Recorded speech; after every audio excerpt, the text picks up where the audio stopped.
Good morning, friends. Welcome to Children's Liturgy of the Word. Today we are talking about the story from the Gospel of John, the story that we hear the second Sunday of Easter. Do you remember what happened when Jesus' friends knew that Jesus had died on the cross and that the tomb was empty? They were confused. Maybe they were even a little worried. And they decided they'd better go back to that upper room where they had been before with Jesus. And that's where they stayed, with the doors locked. While they were there, something amazing happened, and Jesus was with them again. And he said to them, "Peace be with you." Well, not everyone was there that day. One of the disciples named Thomas wasn't there, and when he returned, all the other disciples told him this amazing story, but he did not believe them. So I'm going to read you the second half of the story, and I'm going to read you the story as it is told in Growing in God's Love. And this is a story Bible we like to use a lot in children's liturgy. This is the second half of the story. When Thomas came back, they all talked at once. "Jesus is back. We've seen him up close." But Thomas wasn't so sure they were telling the truth. "I'm not sure that I believe what you say. I'll believe you when I see Jesus in person myself. I want to see him with my own eyes." 8 days later, the disciples were gathered together in the same room. This time, Thomas was there too. Suddenly, Jesus was in the room, even though the door was locked. Jesus blessed them, saying, "Peace be with you." Jesus said to Thomas, "Put your hands on my hands. See the marks where the soldiers hurt me? Here I am, scars and all. Believe that I am alive." Amazed, Thomas touched Jesus' scars. He said, "My Lord Jesus, it is you." "Thomas," Jesus said, "do you believe it is me because you can see me? Blessed are people who don't see me and still believe that I love you." After that day, Jesus did many wonderful things. He showed everyone God's love for the world. Some people wrote down what they remembered about Jesus and his stories. Because they did, we can learn more about him, even though we can't see him. So this is a wonderful Bible to read stories and to think about stories and to ask questions. And after every story, this Bible has a set of questions, and they're about our senses, about what we hear and what we see, and then about what we might do. So here's the hearing question. What do you say when you are amazed? Do you shout or sing or pray? Seeing. If you could see Jesus like Thomas did, what would you want to ask him? Act. What is something you wonder about? Make a list of questions, then ask people you love to help you find the answers. Those are all big things to think about.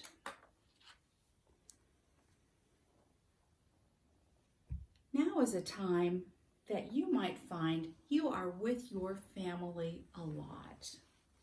And you might have really big questions, not only about the stories in the Bible, but about what's happening every day. One of the things we have at St. Michael's is a way for us to get onto the computer and to find some resources that might be helpful to us right now. There are bulletins that go along with all of our lessons. This one is for today. It says believe.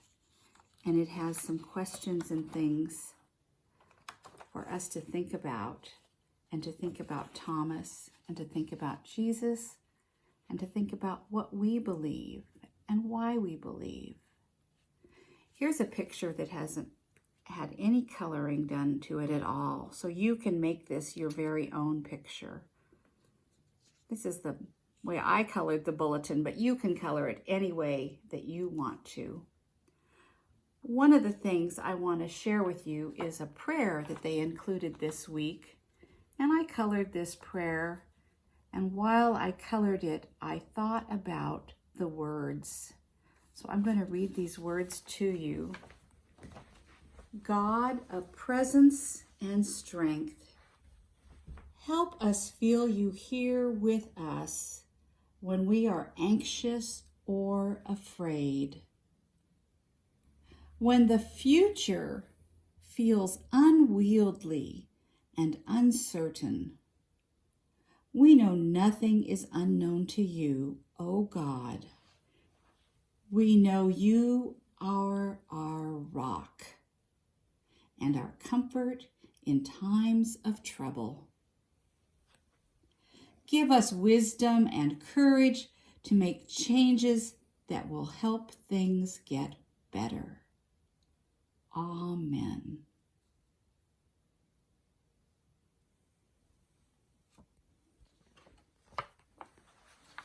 So, what is it to live in a time that is uncertain? Sometimes when things are uncertain, we might find that we have a lot of different feelings. Maybe feelings that we don't quite know what to do with, or maybe feelings that kind of wash over us and feel overwhelming. Maybe feelings that we would like to have someone to talk to about.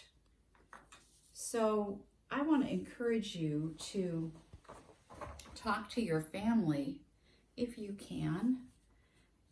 If the people you can talk to are in your house, that's great. Maybe you have a family member or a friend that you talk to on the computer or on your phone, and you can talk about your feelings. I have a box here, and this is called a box of feelings flashcards. And some of you have seen these flashcards before, but I thought it might be a good day for us to look at some of the feelings that we might be having, just so that we can name them and maybe start to think about them. I wonder if you have felt sad. I wonder if you have felt happy. I wonder if you have felt left out. I wonder if you have felt included.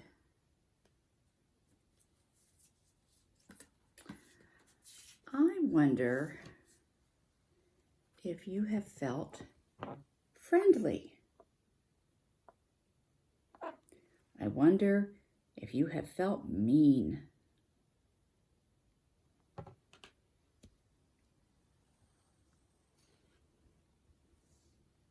I wonder if you have felt safe.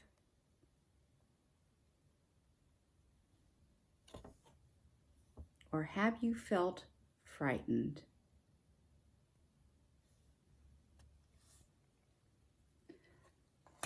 I wonder if you have felt tired. Or have you felt like you've had ants in your pants?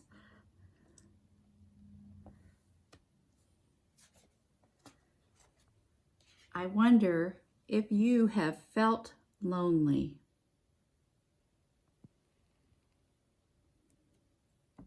Or have you felt cuddly?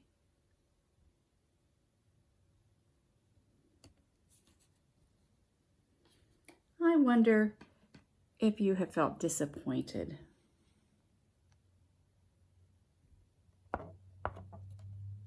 Have you felt excited?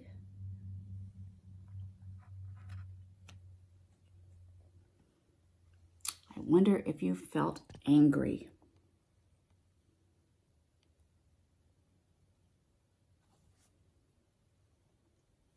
Or have you perhaps felt peaceful?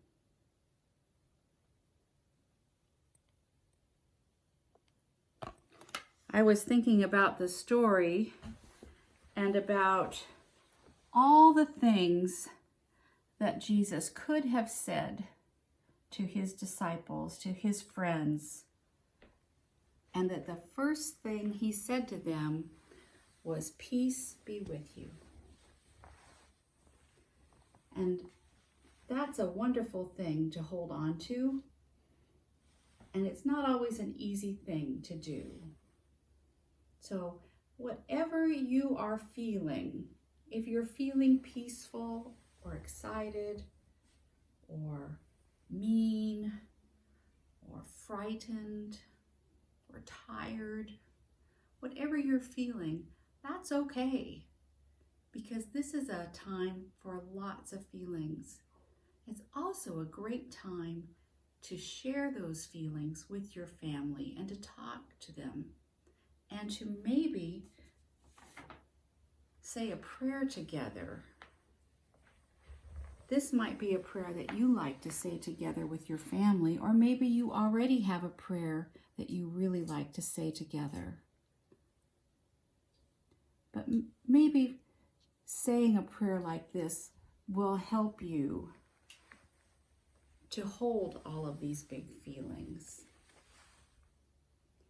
I also want to talk to you about something that I think is important right now, and that is to recognize and to say thank you to all the people who are doing such hard work to take care of us.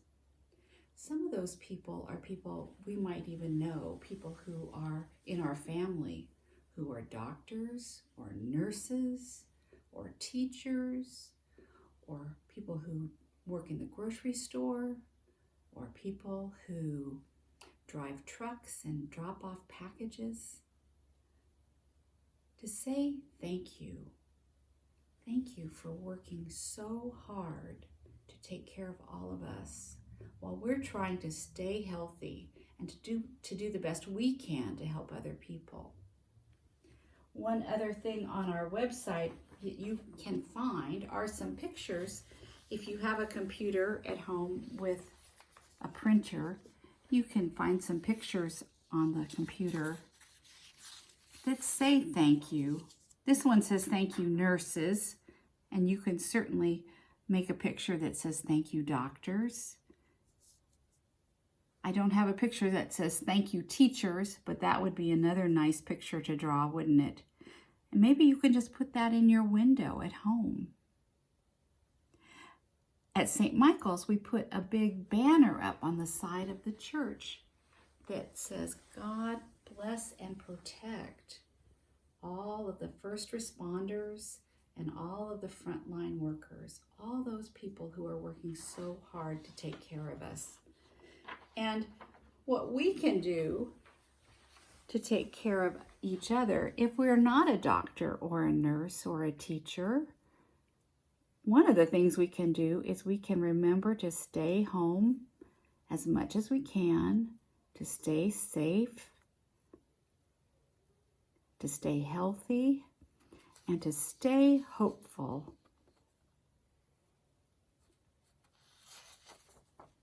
To stay hopeful, because we know that God's love is stronger than anything in the whole world. And that's how we find our strength and our peace and our joy. I hope that you have a wonderful week. I hope you have a wonderful week with your family that you're close to in your house or your apartment. I hope you have a wonderful week with people who you love, who are far away, that you still stay in contact with, whether or not you talk to them or you pray for them. We can all stay connected. God bless you. Take care. Stay hopeful. Stay home if you can. Stay healthy. And I look forward to seeing you next time. Bye-bye.